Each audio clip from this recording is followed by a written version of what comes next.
What I want to talk about today is something extremely infuriating, so if you're in a good mood right now, I tell you, you better kiss that thing goodbye because there will be no happiness left after this topic.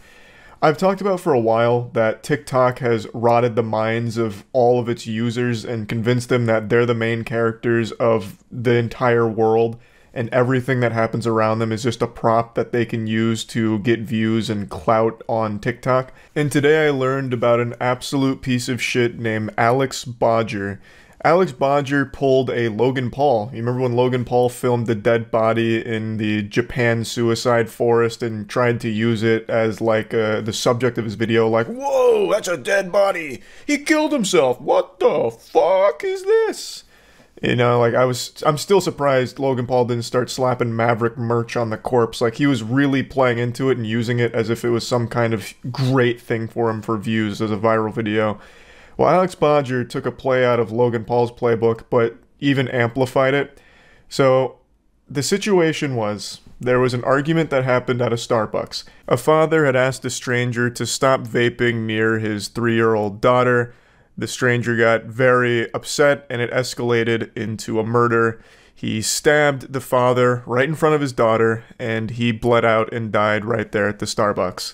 Taking the life of an innocent father all because he asked you to stop vaping for a minute is horrifying.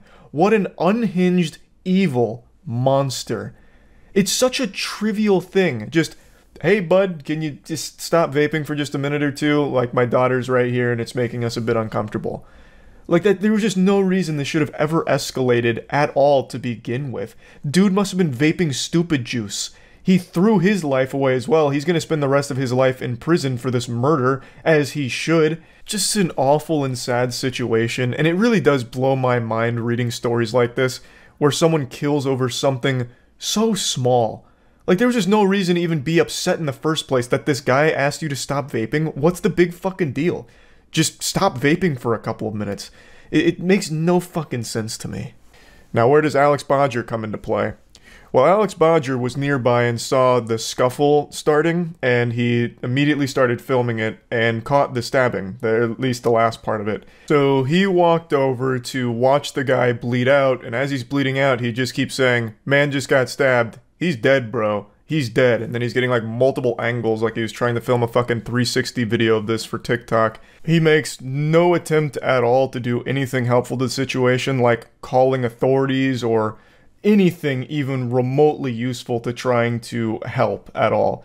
It's all just about his TikTok video for him. I clearly can't show you the video, it's very bloody and very disturbing, but I'll play the audio from when he walks over, and it only gets worse from here because he continues to film and he gets more and more excited that he just filmed the man's death. Man stabbed, bro, right here. Right here. This guy just stabbed this guy, man. This guy just stabbed him, bro. He's dead. He's dead. He's dead, bro. He's dead, bro. After filming his passing, he then turns the camera to himself to make a, like, selfie vlog out of it, which is why we now have this infamous picture of Alex Bodger. He's doing, like, the actual Twitch pog face with the dead, bloodied body right behind him. He couldn't stop himself from smiling and pretty much giggling. He was cheering on this death like he was at a fucking sports game. Such a chaos, this motherfucker just died, bro. He just died, bro. Holy fuck. TikTok has just created an entire generation of absolutely fucking useless losers like Alex Bodger. Does nothing to help the situation and somehow uses a tragic murder as some kind of clout goblin scheme to make a viral video out of it. Now, luckily there is still some shred of hope for at least some TikTok users, because this guy got fucking dunked on so hard he deactivated all of his shit because everyone was bullying him for being this subhuman piece of shit that he is. So that's good at least. He even went back the next day in order to smoke a cigarette where this guy had been killed. Which is some real psychopath shit. I bet this guy really thought in his little smooth brain that this instance was going to be his ticket to the big time, the big leagues, the upper echelon of TikTok fame. He would be the guy that filmed the murder. I guess. Starbucks stabbing fam. So I'm walking down the road. I thought I see a street fight. I thought it was just a street fight, right? So I start running over there, I start videotaping. This guy actually just looks like he's cosplaying as a generic psychopath. I don't know how to explain it, but just by taking one look at him, I know he lives alone in an apartment and abuses his pets. He addresses the viewers as the Starbucks stabbing fam.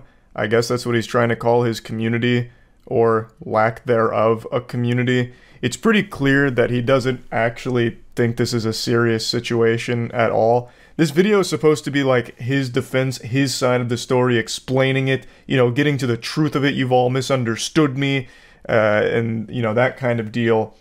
But it's really not that at all. And at no point does he even address why he decided not to even try and help or call authorities or anything and just sit there and film. I really thought this was just going to be a standard cookie-cutter influencer apology video, complete with the fake tears true combo, but it's something very different. And I see some blood, and so I just thought maybe like there was a bloody nose or something. My brain wasn't really allowing me to believe what just happened. And I knew he was dead, but at the same time, and so like this is my first time ever experiencing this, right? So like my brain's just like, he's dead, like and so I just start screaming because I don't know what the fuck else to do. The murderer is standing right there. All that's going through my head is like, holy fuck, I'm standing right here screaming he's dead while the murderer is right there. What if he comes at me and fucking kills me? Oh, brother, we got it all wrong. He was afraid, clearly. You know, the murderer was right there, and this guy was concerned that maybe the murderer would come and kill him. He was so afraid that he stood there and continued to film the whole thing, including filming the murderer, while delivering play-by-play commentary as the father died in front of him. And then still continued to sit there filming and then turning it into a selfie vlog style where he starts pogging and laughing. It looked like he really was afraid, and now he's explained it, and now it makes sense. You know, he was like a deer in the headlights, afraid for his own life, clearly. But I'm in so much shock. I'm just standing there doing this. And then I had what I thought was the most controversial thought of my life, which it was controversial, where I'm gonna say Satsi Kesanias. This motherfucker. But the motherfucker just that part, like that smile on my face, that was out of uncomfort. I was so uncomfortable. I didn't know what just happened. Like, that's how I always am in uncomfortable situations. I put a little bit of a smile on my face, you know? And like, I fucking hate the way this guy talks. He is talking like he's still trying to woo TikTok girls with this shit. Absolute weirdo. He's putting that little, like, what's it called, vocal fry in his speech, even though I know he has a lisp and is trying extremely hard to hide it here with all of this. And he's still taking, like, trying to make these, like, flattering angles while talking about filming this guy dying and cheering it on. I'm surprised he didn't start, like, sticking his tongue out and biting his bottom lip, because he even did, like, the generic and, like, you know, that kind of garbage. What an absolute fucking creepy douchebag. Now, for what it's worth, I know that for some people in a traumatic or scary situation, they cope with it with, like, a smile or something. That's not what he did here. Like, that's not the same response. Not only were you laughing and smiling, you turned the whole thing into, like, a song and dance for you, for your content. You turned it into content. That's not just being uncomfortable and smiling. You literally turned the camera around to film you and the dead body like you were at a goddamn spring break concert. Like, it's not the same. Like, you can't even come close to making a convincing argument that, well, actually, I was just uncomfortable, which is why I was smiling and, you know, started vlogging. It's how I deal with trauma. I'm sorry for the people that it pissed off. I've been called by the homicide unit. I shared my grief. Like, yeah, like, this shit, it doesn't faze me too much, only because, like, I've seen, like, I'll just say human life, to me, the way I look at it, if I don't know you, is meaningless. It's meaningless. I'm just keeping it straight up, but, yeah, he's dead. What can we do now? What a totally normal person thing to say. Human life, to me, if I don't know you, is meaningless. Oh, that's something not, you know, concerning to hear at all. That's not like a giant red flag. I'm also very curious where his brain was going when he said, like, it doesn't faze him too much because he's seen, and then he cut himself off. Also interesting that he contradicts himself, because he stated that he was, like, traumatized by the event, saying that every time he thinks about the situation, he gets a feeling in his chest of pure fear. But in this video, he's puffing out his chest and, you know, fucking spreading his lats like a bat, like he's such a big, strong man that this kind of thing doesn't faze him. So that's weird. What is it? Were you fazed by it, or does it not matter to you at all? And even in this video, said he shared his grief. Well, what grief? You already said you weren't really fazed by it, and since you didn't know the guy, his life had no meaning to you. So what the fuck are you talking about? I really feel like this guy has no actual human emotion whatsoever and is trying his best to put on some kind of show to prove he does, but it's very unsuccessful. The whole thing fucking sucks. This guy is an actual piece of shit, and it infuriated me, so I wanted to talk about it a little bit. Horrible, horrible situation, and that's really about it. So, yeah. I went over to my family's house for dinner a couple nights ago, and my father was raving and couldn't stop talking about a case I'd never heard of that apparently is just wrapped up. The Alex Murdaugh murder case. And in fact, it extends beyond that. The entire Murdaugh family murders. This is a very high-profile case that I just hadn't heard of until my father started lecturing me on it like I had just taken a criminology course. He apparently followed every single piece of evidence that dropped. He watched every trial, everything. My dad studied the tits off of this case like he was going there to prosecute Alex Murdaugh himself. And it piqued my interest. It made me want to learn more about it. So I went to the best goddamn channel on YouTube for things like this, Legal Eagle. Legal Eagle recently made a full, beautiful breakdown going over every single piece of evidence and every single key point in the entire Murdaugh history. So I'm going to put a link to that in the description, but I just kind of wanted to share it with all of you because this is one of the more deep and disturbing cases I've learned about in quite a while. So I just wanted to share kind of the gist of it with all of you, but I highly recommend watching Legal Eagle's video on it if you want to learn the most about it and see how everything unfolded. You see the Murdaugh murders. So my dad just told me about that. I didn't know anything about it. And he was apparently embezzling money for a long time, a pathological liar, an oxy addict, and he snapped and killed his son and wife. My dad was telling me all about it, apparently. Or, not apparently, my dad was telling me all about it. Apparently, it was a wild case, and I didn't hear shit about it. Yeah, apparently the prosecutors had a video that the son had recorded that proved that Alex Murdaugh was lying about his whereabouts on the night of the murders. So I guess the story was they were killed at like the dog kennels on their property. Alex Murdaugh claimed that he wasn't there that night at the kennels, and he had like a couple alibis because they had his whole phone record. Apparently he called a ton of people to try and get a couple alibis. And eventually the prosecutors showed a video that his son had recorded literally minutes before he was murdered.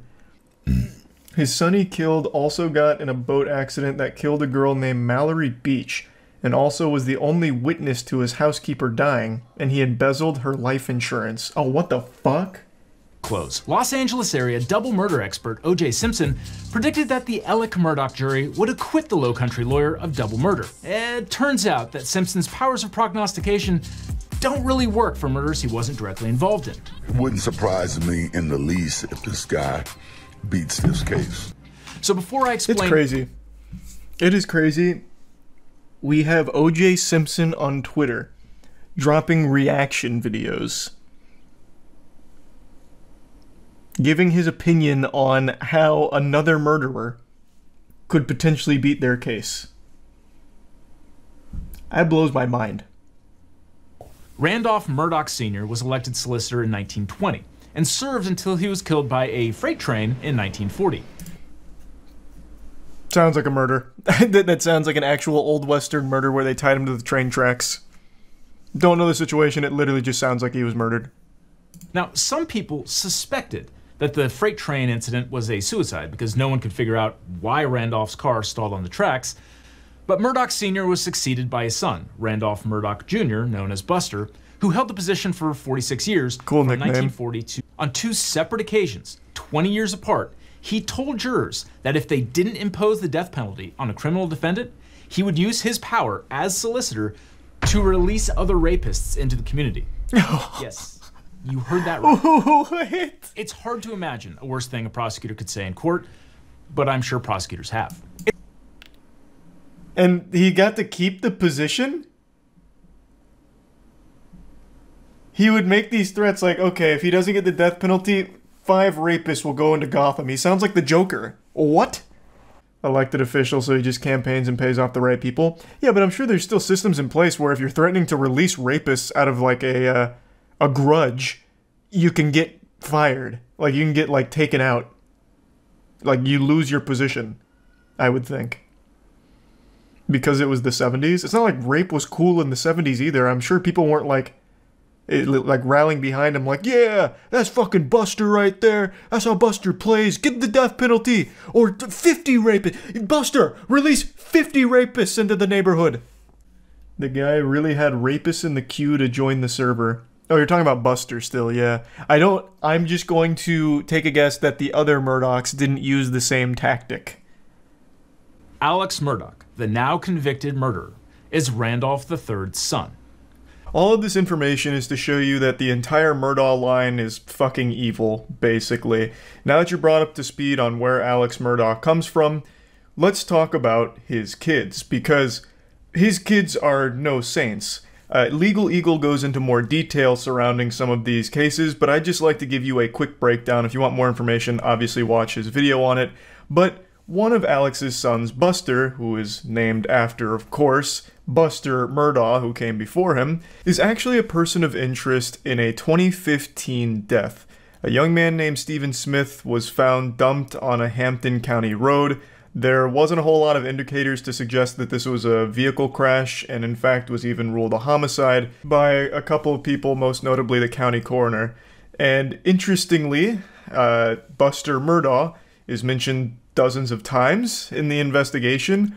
Also, Alex Murdaugh and his brother Randy visited the crime scene, passing through the crime scene tape, and there were rumors that Buster Murdaugh and Stephen Smith were in some kind of relationship, and this case actually just got reopened after the entire Alex Murdaugh investigation.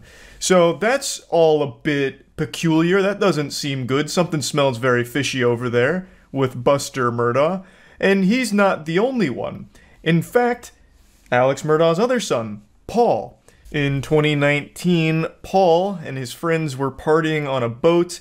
At one point, his friends say Paul and his girlfriend got in an argument where Paul assaulted her, and then eventually the night culminated with the boat crashing, everyone surviving except one person, Mallory Beach.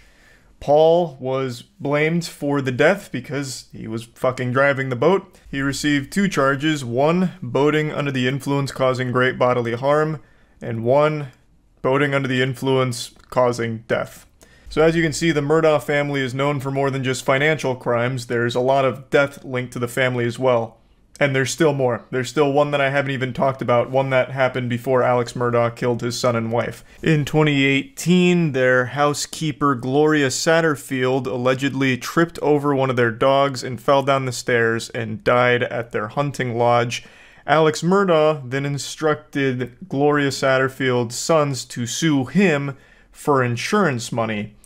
However, he neglected to inform them that he had already collected on 2 settlements and basically robbed them of about $4.3 million from the insurance here. The man is just pure evil, just a shriveled, pruny, fucking ghost-looking motherfucker whose entire bloodline seems cursed and is nothing but bad news.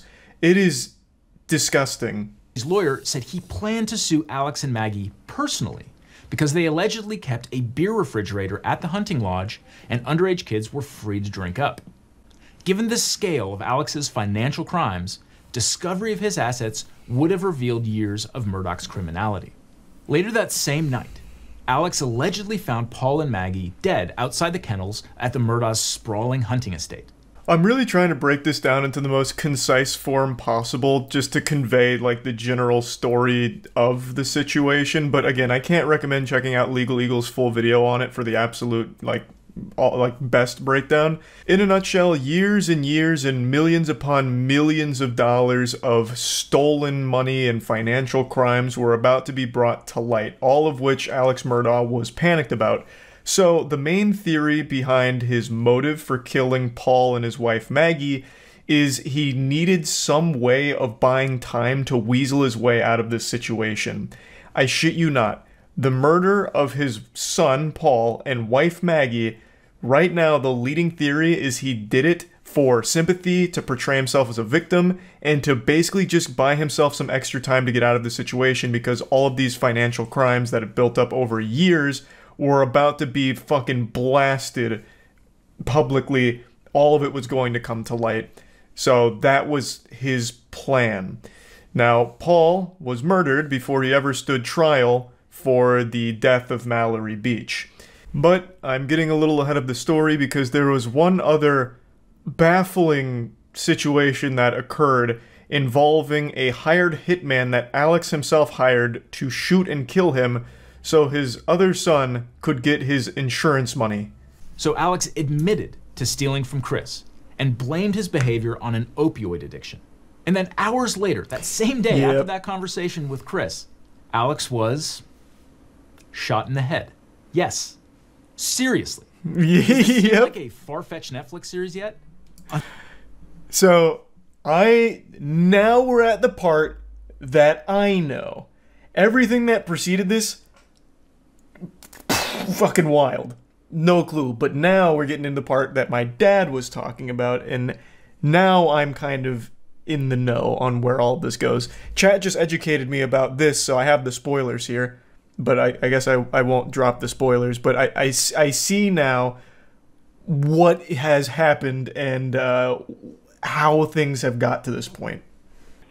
Yes, but I mean, I'm okay. Alex later admitted that he hired his cousin Eddie to shoot him. So Alex's remaining son Buster could get the life collect on a insurance. $10 million life insurance policy. But apparently cousin Eddie wasn't up to the job because the gunshot Good picture, wound was National just a blaze Lampoon. that temporarily blinded Alex. Eddie would also turn out to be Alex's oxycodone dealer.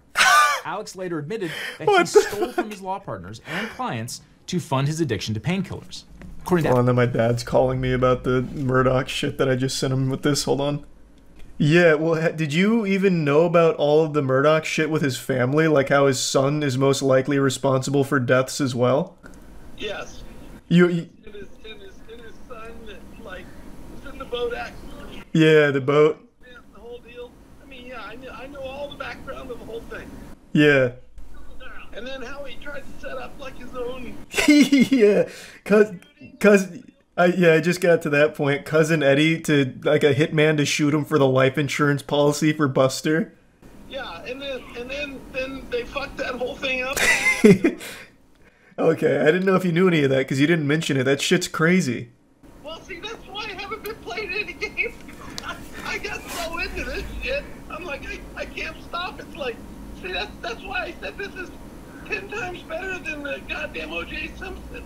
Yeah, no, this is absolutely wild. I had no idea it was like so deep reaching.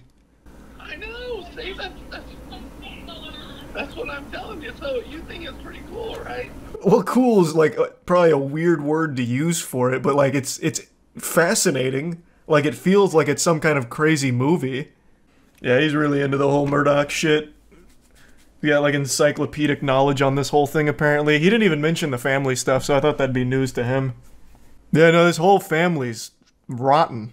Although I haven't heard anything about the mother, so maybe she didn't do anything terrible. I have no idea. for violent schemes. Real quick though, was his plan actually to die? Like, did Alex Murdaugh hire cousin Eddie, goofball McGee, red-blooded patriot fucking wild maniac to come shoot him and kill him? That's wild. So his plan was actually to die. He said, come shoot me in the head. And then he survived. He's like, damn it. Time to change plan. Wow. Hey, a lot of things can be said about Alex Murdaugh, but God damn it, he gave it 110%. This man was ready to literally kill himself so that way his son could still have some fucking cheated funds. $10 million life insurance policy. The drug dealer. The trial's biggest bombshell was an unsent Snapchat Yes, video this is the one that my dad was talking about. Alex told police he had last seen his son and wife 90 minutes before he found their bodies. Several witnesses testified that they could hear Alex's voice in the background of the video. Hey, he's got a bird in his mouth. Did the Snapchat video influence Alex's decision to testify on his own behalf? Almost certainly yes. The very first Well, yeah, and I think that is very clearly his voice in the Snapchat video. Very clearly. thing Alex did on the witness stand was fess up that he lied about being at the kennels. Alex admitted it was his voice on the video. Were you in fact at the kennels at 8:44 p.m. on the night Maggie and Paul were murdered? I was. Did you? So then he absolutely just admits to a lie right there. I do want to point out, this man's got some wild hair coloration here. This looks like a weird slider in a Dark Souls creator. He looks like a French fry with like some cheese sauce on the top. That shit is going hard. You lied to Sled Agent Owen and Deputy Laura Rutland on the night of June 7th. I did lie to them. And I'm so sorry that I did. Other than lying to them about going to the kennel, I was very Holy cooperative shit. in every aspect of this investigation. When Alex's brother Randy overheard Alex trying to bribe a nurse to let him use her phone, he thought it was suspicious. And brother Randy called the police and the story began to unravel. Oh, Jesus Christ. Sled sketch artist and spent. Man, this guy just straight up looks evil. He looks actually soulless. Those are some hollow, empty devil eyes right there. 100%. Sometimes people just look the part. But in an earlier interview with investigators, Alex had actually implicated his groundskeeper. He also told the jury that someone angry about the death of Mallory Beach committed the murders. These inconsistencies undermined Alex's credibility. Then there's the mess with Alex's financial crimes. The prosecution argued that Alex's financial crimes couldn't be separated from the murders because exposure of his vast financial crimes was one of the motives speaks to his for killing characters. Maggie and Paul. Well, not only that, I imagine that also helps to demonstrate, like, make a character profile, right? I don't know if that is actually something that's usable in court, but doesn't that also serve to poke holes in the credibility since all of these financial crimes hinged on a bunch of lies and embezzlement and all of that? Or is that not allowed? Every single one of these, you had to sit down and look someone in the eye and convince them that you were on their side when you were not. Wow, that's hardball. Do you remember it, even one of them? If you ask me questions, but I can't remember sitting down with Dion. Alex's response? What I admit is I misled them. I did wrong, and that I stole their money. What Prosecutor Waters was getting at was this. Ladies and gentlemen of the jury, Alex Murdaugh is sitting there and looking at you and trying to convince you of something, but you shouldn't believe him. Just look at how he lied in the past. That's Moreover, strong Alex as fuck. testified that all of his financial bad deeds were caused by his drug habit, which was costing him as much as $60,000 a week. As for the weapons, prosecutors said casings for bullets from a .300 Blackout rifle were found near Maggie's body. And the Murdaughs owned a rifle chambered in .300 Blackout, and the weapon is now missing. Alex also couldn't account for the clothing he was wearing on the day of the murders. His clothes had never been found. His mother's caregiver testified that after the murders, Alex tried to remind her about what he was wearing. I guess it's easy in hindsight, but I feel like even if I was in the court as this was unfolding, the second it came to that point, both of those in conjunction, I'd be like, well, he fucking did it. What kind of coincidence is that? Oh, so they were killed with .300 Blackout rounds. Oh, you have a weapon with .300 Blackout. That's a weird coincidence. Can you bring it in so we can just make sure like everything's, all good? Oh, it's missing. Well, what happened to it? Oh, you don't know. Oh. Okay, well, what about your clothes? Can we, like the clothes you were wearing on that night, maybe they picked up some forensic evidence from the real killers. Oh, you lost your clothes. Are you telling me a burglar came in the middle of the night while you were sleeping and took the fucking clothes off your back? Even your dirty goddamn undies, he took them? Oh. Like, what the fuck? This is outrageous. The speed of the jury's verdict, just 3 hours of deliberation Oh, after nice. a trial lasting a month and a half, That's a gold split. speaks volumes. Yeah. The day after the verdict was read, Alex Murdaugh was sentenced to 2 consecutive life sentences for murdering his wife and son. Boy, oh boy, do I have some good news for you today. It's time for a little holly jolly celebration because Santa Claus came early with the gifts. This loser has finally been arrested. Now, I'm sure none of you recognize this guy. This is probably not a face any of you have seen unless you're a woman in New York, and in that case, this is probably a face that you swiped left on Tinder for. But this is the face of the man known as Squeezebinz, the infamous street racer who's blown up on Instagram and YouTube over the last few months. This isn't like a really stunning revelation, he just looks like a normal asshole. It's not like some kind of big twist like it's Bruce Wayne behind the Batman mask or anything. But I actually recently talked about Squeeze because he went on Neon's stream and did his street racing stunt maneuvers and ended up getting in a hit and run live on Kick. So of course I was making fun of him and tossing tomatoes, shouting boo. I think it is so incredibly lame to do the kind of shit that Squeezebinz was, where he'd just go out on public roads and put everyone's lives in danger around him, just driving fast and recklessly for his content. And this is a criminal who is addicted to attention, which has to be the worst combination for a human being ever. If you are a criminal, the last thing that you would want is a lot of eyes on you. But this guy, Jiminy Christmas, he was absorbing it like a sponge in a sink. This guy was more addicted to attention than a heroin addict is to the needle. This guy couldn't get enough of it, so he took every opportunity imaginable to promote himself. So this was always inevitable. He was either going to get arrested or get himself or someone else killed. Luckily, he was arrested before the second thing happened. Now, before really diving into the weeds of the arrest here and everything around it, I want to show you a little bit more of the lore to Squeeze, so you can get a big taste of the cringe that is Squeezebinz. You mix danger, but there's also other people at risk when you do that. Innocent civilians. So what do you think about the element of danger for that? I've been doing this since like real shit since I was 9. I used to take my dad's car out and I used to just bug out. I've been doing this for so long now that I feel like I did have some professional. This guy must have found a moron potion at some point in his life and he has not been able to break the curse. The effects still linger. He did an interview with Tommy G, a very popular video, over 8 million views here, where he's revealing some like pretty sensitive information really, all while acknowledging that he's one of the most wanted people in the area by the authorities. How stupid can you be? He's going on a press tour here to promote himself while actively engaging in illegal activity and putting himself in as many places as possible, giving authorities all the evidence they could ever require. He also has the gall to call himself a professional. He is a talented driver, no doubt, but the only thing he's a professional at is not dying.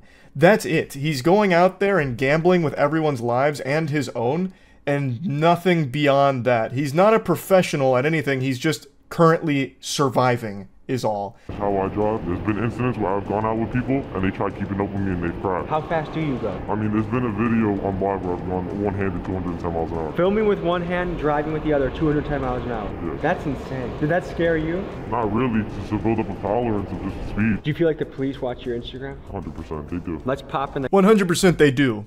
Which is why I'm doing all of these interviews, to help them in their pursuit. It reminds me of this classic story where the police put out a post on Facebook asking for information about a woman who was an accessory to a murder, and the woman they were looking for actually commented on the post asking about the reward money that was being offered, and so they were able to find her because of that. Squeeze and that lady are two sides of the same coin. Just pure degenerate dummy. Anyway, though, he's finally been arrested after an incident that happened back in April where Squeeze allegedly made an illegal turn and proceeded to elude the police at high speeds. Then officers found videos of him committing various traffic violations throughout the tri-state area. Apparently the NYPD did a little fusion dance and a fist bump with another department, and they worked together and found Squeeze because he was wanted on other charges including burglary, theft, conspiracy, and more. I was reading a couple of other reports where he allegedly punched a 20-year-old man in a deli. So I'm not exactly sure what all went down there, but ultimately it ended with him getting arrested and the NYPD commissioner taking a victory lap here and dunking on him on Twitter by saying Squeezebinz is in custody thanks to New York's finest. And then he posted a picture of his Instagram with the word apprehended slapped across it there. as if it's some kind of like busted thing in Grand Theft Auto. So Antonio going from squeeze bins to squeeze mins here, being shoulder to shoulder squeezed into a cell with other dudes, hopefully. But there's no telling if he's actually going to face real prison time.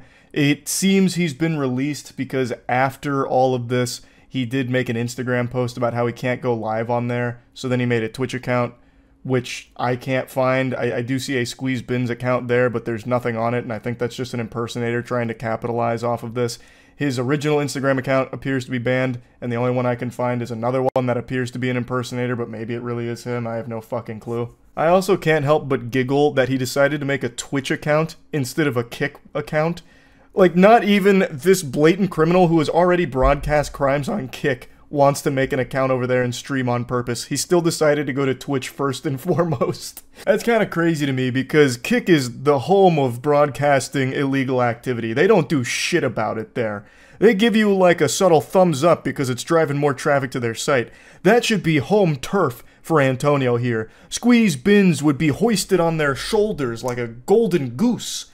And yet he still said, ew, I'll just go to Twitch instead. That boggles my mind a little bit. I did laugh when I read that he made a Twitch account. I wish they'd make an example out of him here. He's not like the only one doing this kind of content, the lone alpha wolf or anything here. This is a pretty popular niche of content online where people just put on a helmet or wear some kind of mask and then just commit crimes. And like, taunt authorities driving around recklessly, endangering a bunch of innocent people's lives on the road for content and views on Instagram and YouTube and shit. He is far from the only one doing this. So I think if they would actually give a fuck here and pursue real serious charges and actual repercussions for his actions, it could help to dissuade others from pursuing this. At least I would hope. I would really like them to not play softball here and actually do something about this. He has been caught. Hand in the cookie jar here. He has all of this evidence that he himself has compiled about his crimes and how he's not remorseful and will always continue to do it, most likely. Why the fuck would you just give him a slap on the wrist? It's also more than the dangerous driving. He apparently beats people in delis, at least according to some of the reports here. Like, this is not someone that they should just be playing like patty cake with here and saying, hey, don't do it again. All right, now get out of here. Come on, scram. Like, this is something that they should be taking far, far more seriously. I really hope that his release is a temporary thing as they build up a meteor case against him, so that way he'll actually get thrown in the slammer. There's just no excuse for it at all. Just going onto public roads and compromising everyone's safety for your content, I just think it truly super sucks. And I think the fans of this kind of content are extraordinarily annoying. So there are still like Squeeze Bins enthusiasts that are losing sleep over this, thinking that he's done nothing wrong. Nobody got hurt, even though in his interview with Tommy G, he says that people have tried to emulate him and they have crashed. So people have literally gotten hurt. He also did get involved in a hit and run on stream, but whatever, I suppose. Just go ahead and ignore reality here and continue to live in fucking delusional Narnia land. But, you know, hey, they're Squeeze Bins guys. Of course they wear diapers and eat glue. Is what it is, I guess, but I'm just super happy that he's finally been arrested, and I can only hope that they do throw the book at him. So yeah, anyway, that's really about it. So yeah. My favorite lolcow, the goober of Gadoosh, Wes Watson, has been arrested. It happened last night while I was streaming, so it was a beautiful little present that we got to engage with and go down the rabbit hole on. And today, the rare super specimen alpha male was negotiating a bail with his lawyer to the judge. John Bravo covered it, and I want to show you a little bit of that bond hearing before showing you about the arrest. This is all tying back to that brutal assault he had on the 7-foot monster who accepted Wes Watson's challenge to fight him. The 7-foot monster went there expecting a 1v1. It was not a 1v1. Wes Watson was surrounded by the goof troop, who beat him mercilessly with weight belts, dumbbells, and striking him in the head numerous times, upwards of 40 times, while he was down on the ground. And when the 7-foot monster was crawling away after everything was said and done, even though this had already been done and dusted, Wes Watson came back with a soccer kick that absolutely could have killed him, and it led to a facial fracture and concussion. Now, he has been arrested for felony battery. Wes Watson, the piece of shit. He was in court this morning. They fuck up everywhere. They don't even see the guy has a prior, okay? But again, this is not a trial. This is just him begging and pleading with his bitch lawyer to try to get a bail for it. I believe Mr. Watson has numerous defenses, including stand your ground, self-defense, and consent to this charge. I understand the state's theory. However, this individual came to Mr. Watson for the specific purpose of challenging him in a street fight. Objection! I'm gonna hit you with that Phoenix right, because that's just not the whole truth, nothing but the truth. That's a fucking fib. Wes Watson has a history of challenging everyone who gadooshes him to fight him. He openly challenges tons and tons of people to come to his gym to fight him. And the 7-foot monster was one of those people that accepted the challenge. Yes, he filmed it. Yes, he was the one that pushed Wes Watson first, but he didn't strike Wes Watson. He approached him, they got into a verbal argument, he shoved Wes, and then that was the end of him attacking Wes. Then it was Wes and his 3 friends hitting him with dumbbells, weight belts, getting him to the floor and striking him in the head as many times as possible in like 2 minutes, and then Wes coming back after it was all over to soccer kick him in the head again. I truly don't believe that you can make a sound argument for self-defense when you watch the entirety of that footage. Now, this is not a trial, I recognize that. This is him just trying to get bail so he can post it. But they really do fuck up. They didn't know he had a prior? How? Wes Watson brags about his prior, the 7 years he spent in jail. He brags about that more than someone who peaked in high school who can't stop recounting the glory days of being the high school quarterback like 40 years ago. He will not stop talking about how much time he spent in jail, yet somehow they didn't know he had a prior? Your Honor, I don't see any local or out-of-county priors here. I would defer to the court and just simply ask for the stay-away order. The victim suffered a face fracture, concussion, and 2 black eyes, but it looks like you have a very valid legal argument, Mr. Gottlieb. Thank you, Your Honor. I would ask for an ROR. $2,500 count 1, $2,500 count 2 with the stay-away order. Okay, I just want to, real quick. Mr. Watson, please don't make any statements. You and I can talk about it. Thank you, sir. Sorry about that. No problem. No problem. I'll make sure your bond is arranged. Thank you, Your Honor. Wes just couldn't help himself. He wanted to yap so badly. I bet he was offended that they didn't see his prior. He was probably going to correct them like, excuse me, Your Honor. This is a load of bullshit. I am a rich stud. I spent 7 years in the slammer, and now look at me. I'm driving 10 Bugattis, and I'm teaching men how to be like me, damn it. The super stud. I went to jail for 7 years. Don't you forget it. I mean this with no exaggeration. Him being in jail for 7 years is probably his proudest achievement. He does not shut the fuck up about it. He is always mentioning how he was in jail for 7 years. So I actually think he was hurt that they didn't see his prior. Now, this again was just for bail. I'm sure he's very happy with how this went down, but I'm hoping that when this does go to trial, they won't be making fuck-ups like this. They won't be making errors like overlooking the 7 years he had already spent locked up. Anyway, though, let's go over his actual arrest here. We did a nice dive into it on stream, so enjoy. It really is just a wonderful thing watching Wes Watson get arrested. Alright. Wes Watson lolcow update. Apparently he's getting arrested. Wes Watson has been allegedly arrested by Miami PD an hour ago. Witnesses confirmed he was put in the back of the car. Reason unknown. Probably has something to do with the blatant assault that was on camera. With Wes Watson, it could be a number of things. Maybe it isn't the assault that we watched. Maybe he was, I don't know, hooping paperwork in the bathroom of the gym and someone reported him for it. It really could be anything. The police gadooshing him. Yeah, he just can't stop. He's a gadoosh magnet. And what's really sad and almost poetically beautiful, Wes Watson isn't really a known name, so there's not a single article written about his arrest. It just comes from Ballbusters with 20 likes. You gotta check the county, you have to check the county mugshot to see his charges. Okay. Oh, here we go. Yep, they got it here already. They did all the hard work. Alright. So they got him on battery and aggravated assault, which is what we saw in that footage where he beat that man with weight belts and then his friends were also beating him and he was soccer kicking his head when he was on the ground. What an alpha male, Wes. What an alpha male. But he's back at home. He spent, what, 10 years in jail, and he talked about how much he loved it. Talked about how he'd always, like, show his butthole around or whatever. Whatever he liked to brag about. How good he was at hooping his paperwork. I'm sure he's happy.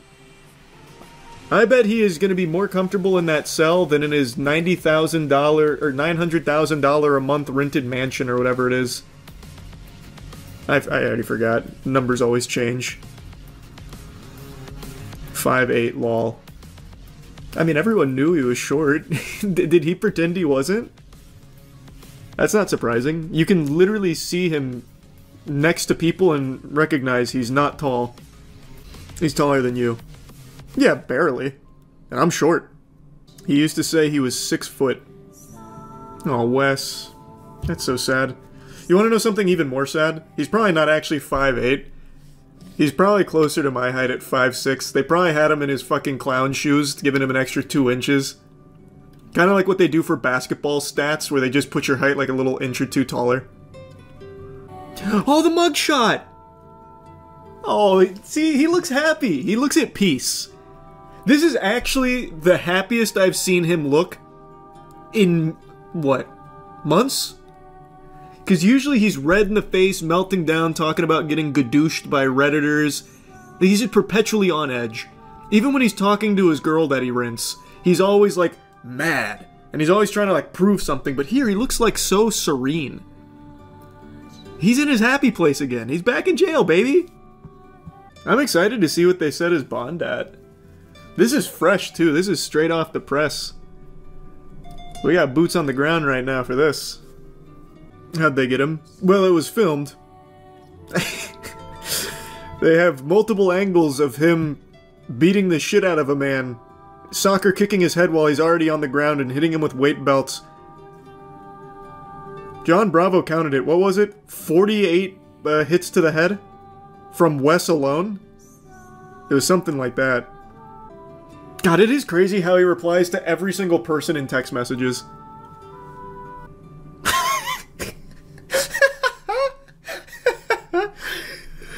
I want to be able to identify men by their assholes easier. Nice. That is something Wes said.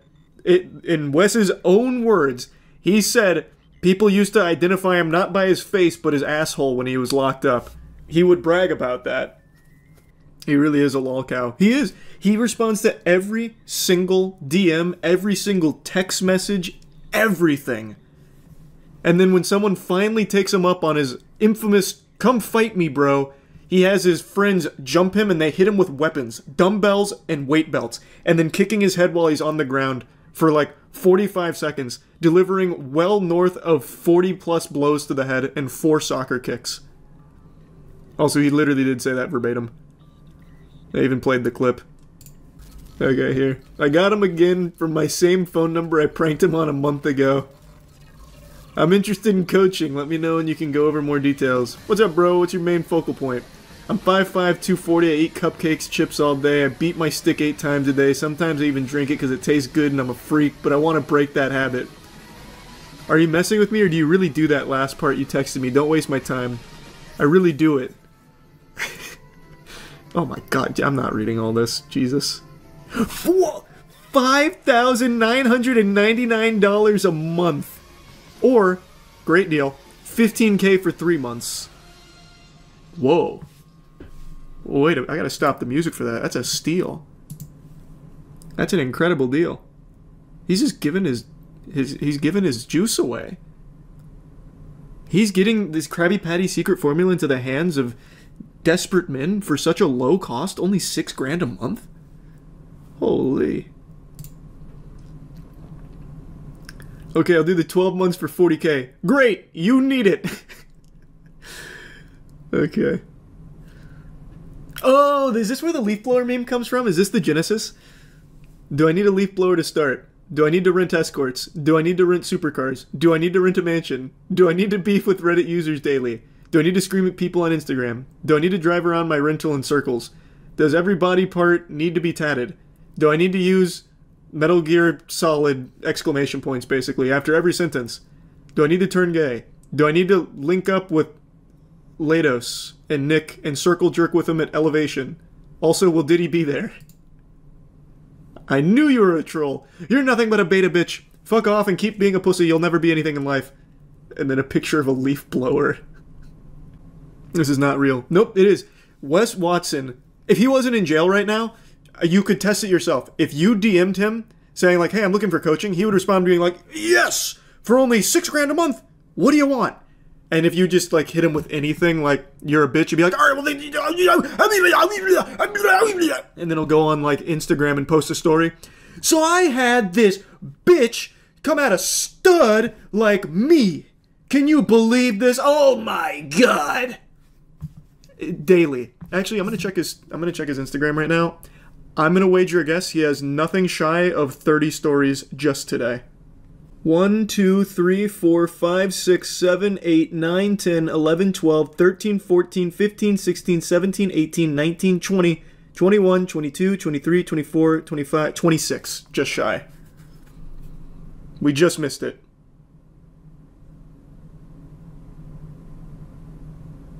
It's crazy. But here he is. I don't know what I wonder what he's complaining about. You'll understand there's a fucking point there. And I know the answer to all of this shit, but you guys don't seem to. You guys keep falling. It's just because you're a galaxy brain, Wes. No one goes to jail more effectively than you, brother. Yeah, he does that like 30 times a day, at least. Unfortunately, his arrest is going to make it so he's going to fall short of his quota of stories on Instagram, unfortunately. But, you know, it is what it is. When you're a stud like Wes, sometimes you gotta go into the slammer every now and then. It would be over 30 if he wasn't in jail for the past 2 hours. Yeah. Yeah. He got felony charges, lol. Yep. I know. It's so beautiful. It's so beautiful. Wonder how many people send him the 6K. I don't know how many people send him the 6K, but there's a lot of dudes that try and suck on his meat and try and do exactly what he does. So there's like an old guy that this subreddit was clowning on for a while. I forgot his name. I'm sure if I scrolled down far enough I could just come across him. But there's a couple dudes that do literally what Wes Watson does one-to-one, even mimicking the way he speaks. Like his voice, intonation, everything. One-to-one to try and carbon copy his success. I'll be honest, I don't usually cover topics like what I'm about to touch on today, because it's extremely serious. Usually the stuff I cover is things to point and laugh at, throw tomatoes at, say boo, stinky, yucky, boo. Not this. This is horrifying. It's a story I haven't seen a ton of people mention, and I myself didn't know about it until a few nights ago, where just some random chatter during stream mentioned it. And I looked it up, and the information was only a few minutes old. Like, I don't even know how that guy had access to it so quickly, unless he's like one of the chief investigators on the case that just typed it in the chat. But when I looked it up there wasn't a ton of specifics mentioned about the case. But I followed it over the last few days as more and more information has come to the public eye. It is truly evil. And to my knowledge, this is the first case where a live stream was used as an alibi in a murder case or anything of that magnitude. There of course has been cases like with Facebook live streams and even YouTube a couple times where horrible atrocities were committed live, but I think this is the only time that someone has tried to use a live stream to prove their innocence and act as a smokescreen to cover up their crimes. Now, the person I'm about to talk about hasn't been found guilty yet, but they have been charged with murder with overwhelming evidence. Extremely compelling and strong evidence. On December 18th in Ireland, a woman named Natalie McNally was stabbed to death in her own home. She was 15 weeks pregnant at the time of her death. And the person accused of the murder is a man named Stephen McCullough. He is a YouTuber as well as streamer. He mainly focused on toy reviews as far as I can tell, specifically seeming to be a big Doctor Who toy reviewer. So what happened is, on the night of Natalie McNally's murder, Stephen McCullough went live on his channel. And this live stream is still up right now. It's a 6-hour live stream. And this was crucial evidence to prove his innocence on this evening. Because how could McCullough have possibly killed someone when there's proof of him streaming from his home at the same time that the murder had taken place? So they eventually, after bringing him in initially on suspicion of being involved in this case, let him go, because this live stream did serve as a pretty good alibi for him. Plus, this wasn't just streamed to 0 viewers, there were real, sentient human beings with a pulse there to watch this stream, so should any of this information ever come to light, there would be a lot of witnesses saying, no, I was watching him stream, he was 100% at home. So that was his whole plan. And while this worked for a brief period of time getting him out of suspicion, it was an ephemeral victory because after the investigators combed through about 4,000 hours worth of CCTV footage, they kind of pinned his whole location. They got his whole itinerary here. They were able to track him around and follow him around like it was a fucking Sims character. So not only did they see him through the CCTV evidence, but they also have the account of the taxi driver. They even took notice of things like a yellow glove underneath a black glove while giving change to a bus driver. And with all of this, they had a really strong case against him being the murderer. But they still had that live stream to explain. Because again, there is a live stream that did span the entire course where all of this took place. So how the fuck does this happen? You know, is he David Copperfield? Like, what, 2 places at once? Is this some kind of prestige situation where he had like a twin or a clone of himself? The actual answer is it's far simpler than you would possibly ever think. The live stream was fake. Yes, the stream went live on his channel during this whole period of time, but it wasn't actually a live stream. It was a pre-recorded video that Stephen McCullough had recorded days prior in order to look like a live stream, to mimic a live stream, so that way it could be used as an alibi for him. And when you watch the live stream, which again is still up on his channel, there are so many alarming red flag moments throughout it, even from the get-go. So he mentions at the very beginning of this live stream that he's not going to be able to read chat for a variety of technical reasons. One of them being it would crash his computer, it'd freeze the computer, it'd ruin the whole stream because of all of these deep tech problems that he couldn't solve. Everything's gone cattywampus, so he won't be able to read your chat. More like, Doctor, who's talking? Because I can't see you, I'm not reading chat. He just keeps reiterating over and over and over again that there's going to be no chat interaction. Because obviously, since this is a pre-recorded thing, there is no chat for him to read or interact with. Well, because this streaming software is kind of up the left, it means I can't check the live chat, which is a real shame. Can't look at the live chat for some bloody reason, because if I do, it makes the whole thing freeze and OBS just screws up. And he just kept like explaining why he can't read chat, and then he started talking about like, well, I guess I could read it on my phone, but you know, I get addicted to TikTok when I'm on my phone, and that's a mess, so I've put my phone in timeout in another room, so I won't be reading chats there either, and that'd probably ruin my internet too anyway, so no chat tonight. You guys can talk amongst yourself. I don't even like live streamers who read chat, so no chat for me tonight. There's plenty of streamers who don't interact with chat, but to go this long and this in-depth on things that make absolutely no fucking sense whatsoever to explain why you're not going to be reading chat or reacting to donations is definitely a little odd. And there's plenty of other really alarming moments about this stream, especially looking back on it in hindsight. He keeps reiterating that he's live, you know, this is live, and he's staying inside all night. He talks about like drinking and driving, and he'd never drink and drive, which is why he's staying inside, drinking on stream live for his viewers to enjoy. He's playing GTA Vice City throughout the stream, and he's making comments about like how the police force is no longer like equipped to handle cases, and there's a rise in crime.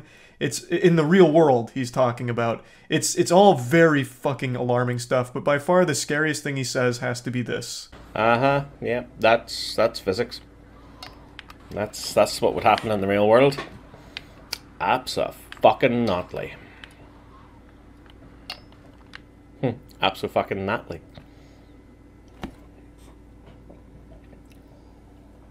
Completely out of nowhere, unprompted, he mentions someone named Natalie in a pretty menacing way. And once again, there's plenty of other things he says in here that are very scary, but I think this one is by far the worst moment. This has been 100% confirmed beyond a shadow of a doubt to be a fake live stream. When authorities seized some possessions, they found the actual video itself and concluded that it was filmed on December 13th or 14th. And also, McCullough himself has confirmed that the live stream was not actually live, it was pre-recorded, but insists that he was actually just drinking by himself alone that night. He completely denies the murder and insists that someone else may have been dropped off in a taxi near his home. This is referring to the CCTV evidence that they've gathered, pinpointing all of his locations throughout the evening. There's also other awful shit here as well. McCullough stayed pretty close to Natalie McNally's parents, and in one case even left his phone over at their house in order to like bug them and secretly spy on them to record their conversations to see if he was a suspect. So McCullough went to the McNally house, left his phone on record, and left, but returned 40 minutes later claiming to have forgotten it, and police were saying that this was an attempt to listen into their conversations to see if they suspected him of anything in this. I can't envision a world where Stephen McCullough is not the person who committed this crime. There is just an overwhelming amount of evidence against him. And he still doesn't have a real explanation for what the possible motive to faking the live stream would even be. Nothing that makes sense, at least. And then randomly dropping Natalie's name during it. I just cannot imagine that this man is innocent, but he hasn't been found fully guilty of being the murderer yet. But yeah, overall, a horrifying situation. I'm wishing the absolute best for the McNally family, and I'm hoping justice is served here. That's about it. So yeah. Call of Duty. It's a shit franchise with a shittier community, and now they've helped murder an innocent man. So this is a story I've been following since the first reports of a suspected death via swatting were reported on, and I'm sure some of you have already heard it by now, but it's something I want to talk about. So this sad story goes, two man-children named Vaporize and Mir Cole, and I know upon hearing these abysmal names you asked yourself, are these 8-year-olds that this story is about? No, these are not 8-year-olds that those names belong to. Those names belong to adults. And these two adults had a Call of Duty wager match for $1.50. They were really throwing the wood down that night, high stakes gambling, and they lost the match. They were on the same team and they got mad at each other and they blamed each other for the loss and they started going at it. No, my dick's 3 inches hard, so I have the bigger penis. Who cares if you have the bigger penis? A girl laughed at me once, and then eventually it escalates to the point where Vaporizer gets in contact with an even bigger virgin, the chief virgin. His name is Swatistic, and he had been known for swatting things like MLG matches and shit, just really sad, pathetic stuff. And this human catheter did an interview on YouTube talking about this. I still watched it because I wanted to hear what a swatter sounded like, and it's exactly like what you'd expect, just as pathetic as you'd imagine. Right. Do you take any responsibility for what happened? The argument can be made that the police would have never shut up if I didn't make the call. However, I don't believe that I'm the only guilty party involved in this whole incident, considering I was contacted and, almost instructed to SWAT and taunted to SWAT an address. I mean, of course, if you want to, you could say that, of course, I was involved. However, other people were involved. Yeah, the call was made by me, but as far as the whole incident, you could point the finger at numerous people. It's amazing how you can actually hear the back acne in this kid's voice. And the way he talks, it's like he took pages right out of the Tumblr experts playbook, like the fucking incel section of Tumblr who gives advice on what to do when faced with authorities. He just, allegedly, well, I guess you could look at it that way. Well, one could say I had access to, due to multiple interpretations, there's a multitude of factors at play.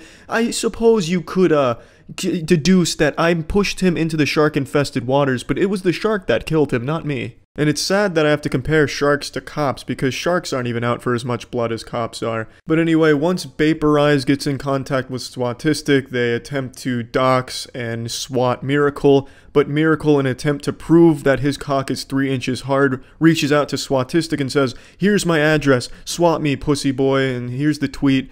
So he does, he swats that address, but Miracle, being the brave man he is, gives an address that isn't his, belongs to an innocent man who gets killed by the cops when they show up. In his interview with Keemstar, the kid shows no remorse at all, nor does he take any responsibility, and passes the blame off onto the other two kids, and I do agree, they have a big part to play in this. I think all three of them should have the same sentence, which is life in prison, because they contribute absolutely nothing to society. They fucking have Call of Duty wager matches for $1.50 and then kill an innocent man over it. What good do they bring to society? They're just downright sociopaths. None of them felt any empathy for what happened. It wasn't just the kid who actually called the SWAT. Miracle, the one who gave that address, was laughing about it on Twitter. Vaporizers, not to be heard from, they all deleted their accounts and shit. But I really don't think it can be that difficult to find out who these 3 dudes are. The fucking NSA can watch me jerk off in the middle of my kitchen through my coffee maker. How can they not find who owns these horrible Twitter accounts with these horrible fucking names? And now I'd like to talk directly to the people who say, well, it's not their fault, it's the cop who killed him's fault. No, it's definitely their fault. That wouldn't have happened if they didn't call the police, but the police are also very much to blame here. So, according to the family, what happened is the police were banging on the door, the husband opens the door and is immediately shot by a cop. Immediately shot. Why the fuck is he immediately shot? You go there because it's a reported hostage situation. I understand it's very high tension, you're nervous, you're on edge, but you knock on the door and someone opens the door. That's the expected response. Why do you panic and shoot him? It's like a pizza man going to my door because I ordered pizza. He knocks on my door, I open the door, and he fucking blasts me with a shotgun because he wasn't expecting me to open the door. What the fuck were the cops expecting? Did they think he was gonna bust through the 2nd floor window like Action Man and land on the ground and turn himself in? Why did they freak out because he opened the door? I don't get that response at all. Everyone's like, oh, I feel so sorry for the cop. He's the real victim here. He's gonna have to live with that for the rest of his life. No, the cop is not the real fucking victim here. The real victim is the man who got killed and his family that he leaves behind now. I feel absolutely nothing for that cop except hatred. He's either A, the most untrained officer on the force, and the force benefits from him not being there, or B, just a bloodthirsty menace. Now, if it's the former, what kind of training do the SWAT go through? They're supposed to be the elite. They're supposed to be the best of the best. But apparently they're all so fucking afraid of their own shadow. What kind of training do they get? I have to know. Do they just put the fear of God in them? They train them like they're fucking dogs. Oh, if you hear a loud sound, just fucking shoot at it. You don't want to take any risks. No matter what happens, if you hear anything, if you see anything, shoot it. That's the only way to deal with problems. They just have to be so poorly trained. And the way they handle the situation after they kill the husband is just as bad. So they go there because it's a reported hostage situation. They kill the man who I guess they immediately assumed was the man who took the hostages. He opened the door, he must have the hostages. Fucking blast him. Okay, he's down.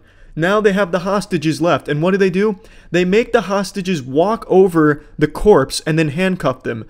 What fucking heroes, huh? That's how you're trained to handle a hostage situation. You handcuff the hostage after making them walk over a dead body?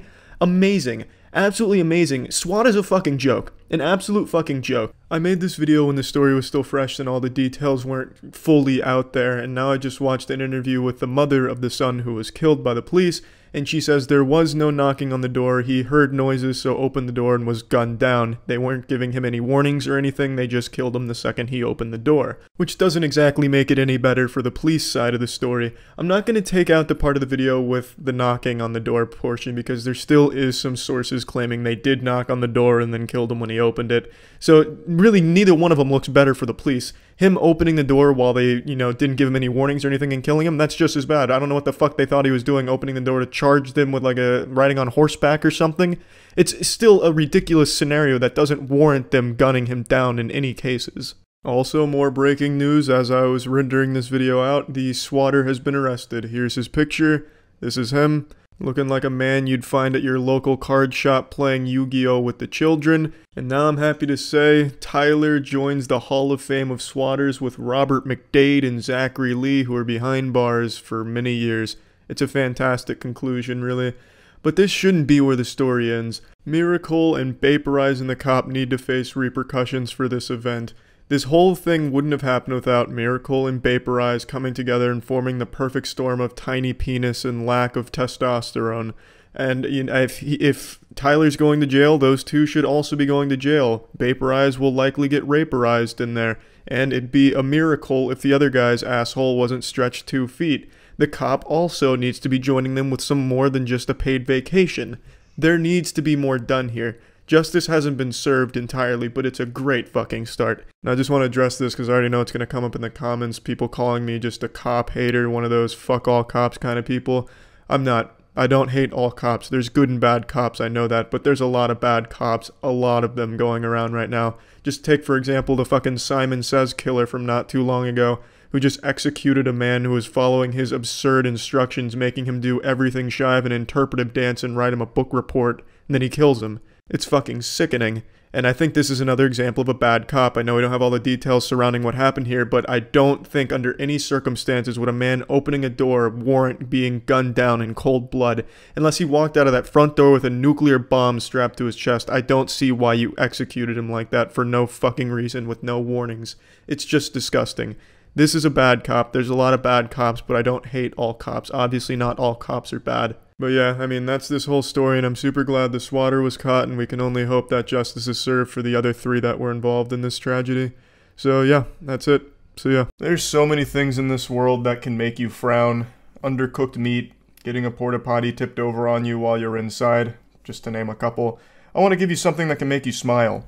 One of those public nuisance streamers whose whole existence revolves around making everyone's lives around them worse as their content has just been arrested. 2023 has actually been a pretty solid year for streamers everyone hates getting thrown in the slammer, finally facing some real repercussions for their awful behavior and unbelievable cringe, such as the streamer Johnny Somali, who is still currently in jail in Japan right now, God bless. Now, I haven't seen a follow-up to the individual we're going to talk about right now, so I'm going to delve into fantasy like it's the fucking Magic Treehouse here. In my little headcanon fanfic, he is currently sitting in his prison cell blubbering his little eyes out like a bitch. And this clip actually makes me extremely happy. It reminds me that Christmas is right around the corner because it gets me in a joyful spirit. And just as old Saint Nicholas taught us, it's better to give than to receive. So I wanted to give you all the gift of a big ear-to-ear grin as we watch this insufferable asshole get arrested, but also what led up to it. Hey, listen up. You look so cute and you look so delectable. I want to put you on a plate and just eat you up. How about that? What's your name, baby? I know you're sorry. You're sorry you can't get with a hunk like me. You're sorry you're stuck with a cuck that you fucking cheat on. You record videos of you sucking off other guys and he wants to see that shit. Correct me if I'm wrong. This guy's voice sounds like someone doing an impression of a Redditor. He's got that quintessential nasally loser voice. And clearly he knows he's not actually going to end up getting this girl's number or anything like that. He's being as abrasive as possible because it's content for his stream to entertain them by just going up and harassing women as much as possible. Admittedly, this guy is also self-aware enough to recognize that he is a creep, but instead of doing anything to fix that and better himself, he's more than happy to lean into it as much as possible to become the ultimate creep. He has adopted it as his only personality trait, being a loveless, sexless loser, and tries to make a career out of it. He is actually striving to be a professional dumpster for everyone in the chat to spit in and laugh at. It is pathetic. Dude's out here more dripless than I am, by the way. He's out here rocking a yellow t-shirt, bright yellow, looking like Curious George's friend, the man in the yellow jacket. Goober's also got some of the worst posture I've ever seen in public. He's more hunched over than that iconic photo of Goatman in the forest. So I already know when he's not out in public harassing people for his stream, he's inside on the computer doom-scrolling the internet, rotting and withering away.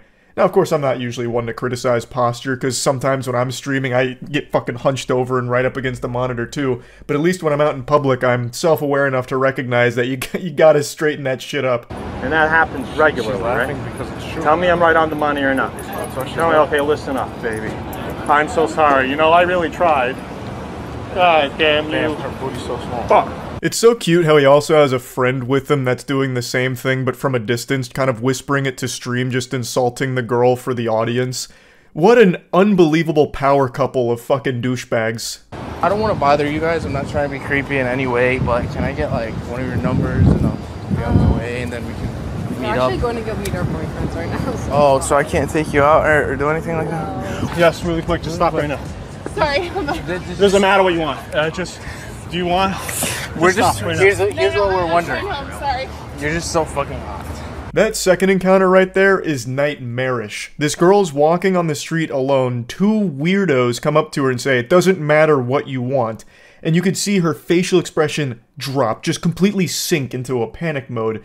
I have no doubt she expected to be attacked by them or something, and you can see she picked up the pace. Because who wouldn't? That's a fucking weird thing to have happen. That's frightening. And especially from these 2 guys who are just walking around, camera out, coming up to you in the middle of the night. Like, what the fuck? This whole shtick sucks. It's just going up and bothering people who are just going about their night.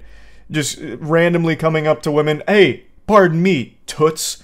Unsucked penis is a disease, and I'm suffering from it. Are you the cure? You should be.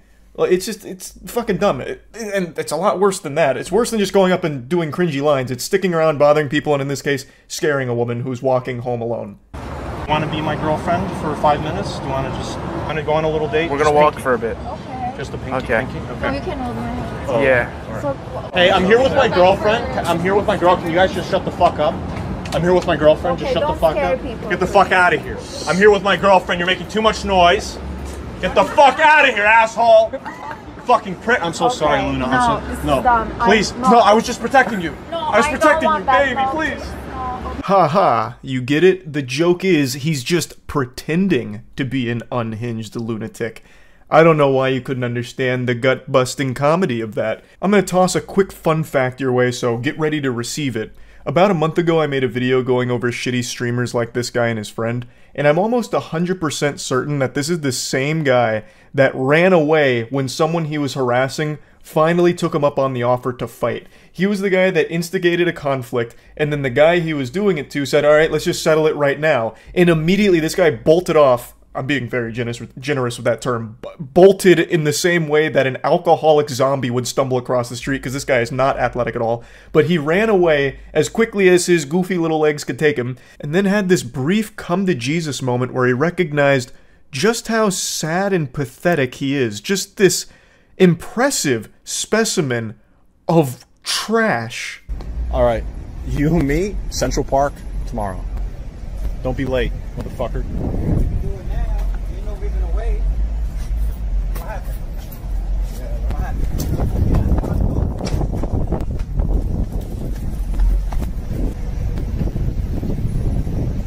All right. I hope he doesn't chase me because I don't want to fight him.